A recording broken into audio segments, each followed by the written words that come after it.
तो इस माली साल के जो ज़ाहिर है कि अब कंक्लूड हो जाएगा, उसके जो अबूरी जो नंबर्स होते हैं वो आ गए हैं। एक जो पंच लाइन है कि जितने भी टारगेट सेट किए थे जो गवर्नमेंट ने वो तो मिस हो गए हैं, और जो ग्रोथ के फिगर्स हैं वो भी बड़े अलार्मिंग हैं। तो असल इशू तो इस वक्त ये है, हम लगे हुए हैं दूसरी जो धींगा मुश्ती चल रही है। ये खुशकिस्मती है इसहाक डार साहब की, प्लानिंग मिनिस्टर एहसन इकबाल साहब की, कि इस मौके के ऊपर ऐसा कुछ हो रहा है जब पाकिस्तान की इकॉनमी बिल्कुल नोज डाइव हो चुकी है। अब पहले जो कहा जाता था कि इकॉनमी वेंटिलेटर के ऊपर, अब तो शायद वो वहां से रिकवरी के भी जो वेंटिलेटर से चांसेस, मुझे नहीं पता। वैसे एक मैं सोशल मीडिया के ऊपर देख रहा था, इसहाक डार साहब से मंसूब बयान था कि अब जो पाकिस्तान की मैशत है वो सही ट्रैक पे आ गई है, बेहतरी की तरफ। वो ठीक है, पर मुझे खुश हो रहे हैं कि अब IMF वाकई बयान दिया ये वाला, ये बात हुई है उन्होंने। अच्छा, मैंने पहले बिलीव नहीं किया, मैंने कहा ये इसहाक डार साहब कैसा, अगर उनका ये काम है कि बेहतरी की तरफ जा रही है तो फिर अल्लाह ही हाफिज है। लेकिन नाज़रीन, जो नंबर्स हैं वो झूठ नहीं बोलते, इंटरप्रिटेशंस डिफरेंट हो सकती हैं। इस साल का हुकूमत का जो GDP ग्रोथ का हदफ था, जो वो इनका 5% का था। एक इंतहाई कॉन्ट्रोवर्शियल तरीके से एक नंबर अप्रूव किया गया है मीटिंग में नेशनल अकाउंट्स कमेटी की। पिछले प्रोग्राम में हमने आपको हिंट किया था कि मीटिंग डिले हो रही है और क्यों डिले हुई है, तो वो सारी वजूहात भी सामने आ गई, उसके ऊपर भी बात करेंगे। सबसे पहले नंबर की बात कर लेते हैं।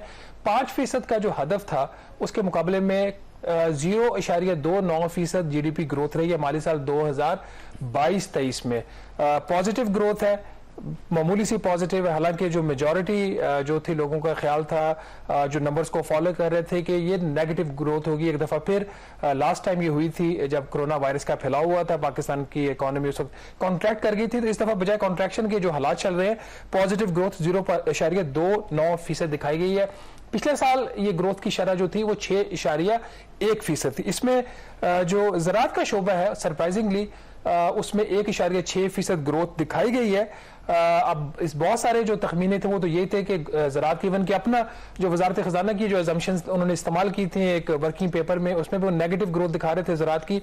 बहरहाल नेशनल अकाउंट्स कमेटी ने इसमें भी 1.6% ग्रोथ इस सेक्टर में अप्रूव की है। इंडस्ट्रियल सेक्टर में इन्होंने दिखाई है कि मनफी ग्रोथ 2.94% है। हालांकि जो एस्टिमेट्स आ रहे हैं वो इससे कहीं ज्यादा मनफी ग्रोथ की बात हो रही है।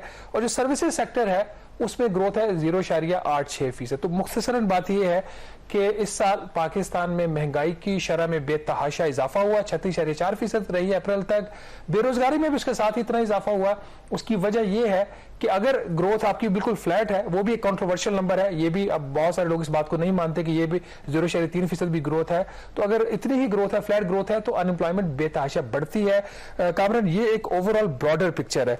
अब इसमें जो सेक्टोरल जो नंबर्स हैं वो भी डिस्कस तो किए जा सकते हैं, लेकिन बड़ी बात यह है कि जिस तरीके से नंबर अप्रूव किया गया है, मेरा ख्याल उस पर आगे जाके बात करेंगे। लेकिन इसके अंदर जो ज़ाहिर है कि बाकी नंबर्स तो आपने दिए हैं, अब इसमें एक और जो चीज़ है कि ओवरऑल जो हमारी मईशत का साइज है वो भी मतलब पहले अगर GDP जो हमारी ओवरऑल इकोनॉमी का साइज था वो $375 बिलियन था, अब वो कम होकर कोई $341 बिलियन पे आ गया है। तो आप तसव्वुर करें कि ये, मैं वैसे कहीं एक नंबर पढ़ रहा था कि भारत की जो रियासत है महाराष्ट्र, उसका जो अगले साल कहा जा रहा है कि जो GDP का साइज होगा ना वो $425 बिलियन होगा, सिर्फ महाराष्ट्र का एक रियासत। हम एक काम करते ना यहाँ से, और जो पाकिस्तान है मतलब 23, 24, 25 करोड़ का ये मुल्क है, हम आगे बढ़ने के बजाय मतलब चले वो स्टैटिक रहते फिर भी बात थी, हम पीछे आ रहे हैं। तो मतलब इट्स वेरी अलार्मिंग। और ये उस वक्त हो रहा है जब ये तरीके अदम एतमाद जब लेके आए थे, इन्होंने यही कहा था ना कि इमरान खान साहब पाकिस्तान की मईशत को तबाह कर रहे हैं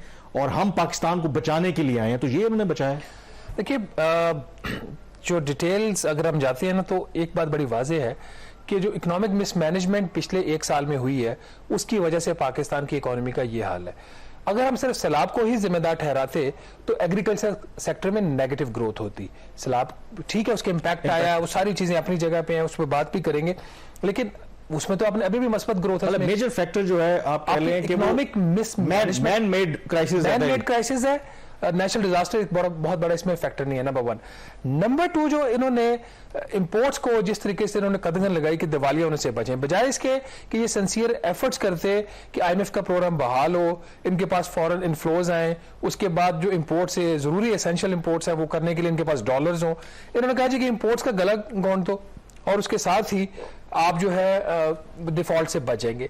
उसका नुकसान क्या हुआ? एक तरफ तो इन्होंने शुरू में कोशिश की IMF करने की, नहीं, इन्होंने बिजली की कीमतें बढ़ाई, उसे कॉस्ट ऑफ डूइंग बिजनेस आपकी बढ़ गई, गैस की कीमतें इन्होंने बढ़ाई, मिनी बजट लेके आए, मिनी बजट तो नहीं था, वो पूरा बजट था। उसके बाद इन्होंने बाकी इकदाम किए जो सबसे रुपए की जो कदर है उसको डीवैल्यू किया। हाँ, ठीक।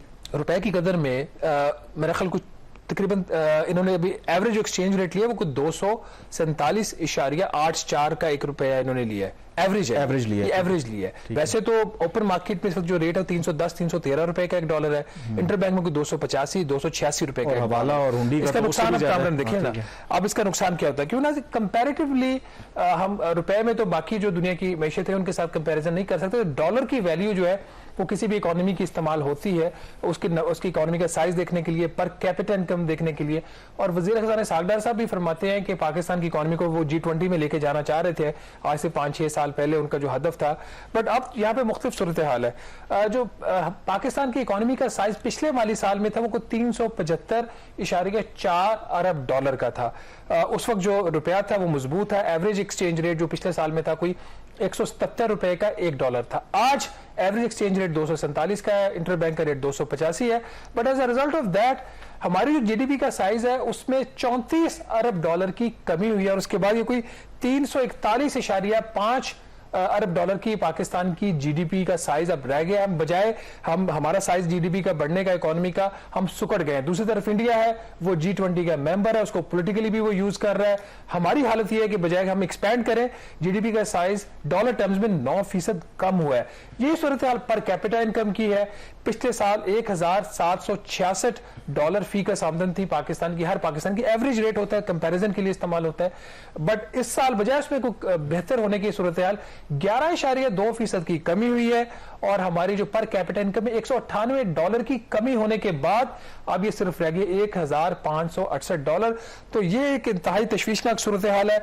यही हालत बाकी इंडिकेटर्स की काम है। इसमें सबसे जो इंपॉर्टेंट बात है कि ये वो साल है कि जिसमें हमने महंगाई के तमाम रिकॉर्ड तोड़े हैं, कि एक तरफ आपकी पर कैपिटा जो इनकम है और उसमें डिक्रीज आया सिग्निफिकेंटली, दूसरी तरफ आपकी जो महंगाई की शरह है वो ऑलमोस्ट 37% है और 59 ईयर्स का रिकॉर्ड टूटा है। तो उसका फिर आप इम्पैक्ट देखें तो इस वक्त हर चीज आई थिंक स्टैंड स्टिल है। आप जहां भी चले जाएं मतलब लोग बड़ी मुश्किल से उनका गुजारा हो रहा है। और जो सबसे इंपॉर्टेंट बात है कि कोई आगे सिल्वर लाइनिंग या वे आउट नजर भी नहीं आ रहा, कि हम पॉलिटिकल मामलात में इतना इंट्रेंच्ड हैं कि कोई वे आउट भी नजर नहीं आ रहा। और ये बहुत बड़ा आई थिंक प्रॉब्लम है। और इस पर और वजह यह है कि वो आप बिल्कुल बात ठीक कह रहे हैं कि ये May 9 के वाकयात हों या प्रोजेक्ट इमरान खान को वाइंड अप करने की जो भी एफर्ट हो रही है, उसमें यह है कि इसहाक डार साहब और उनकी जो कारकर्दगी है या पीडीएम की जो मुआशी कारकर्दगी है उसके ऊपर ज्यादा बात नहीं हो रही। तो ये इनके लिए कल के प्रोग्राम में डिटेल में बात करनी है कि अगर पाकिस्तान खुदा ना खासा दिवालिया हो जाता है, क्योंकि इनके पास तो कोई बैकअप प्लान नहीं है।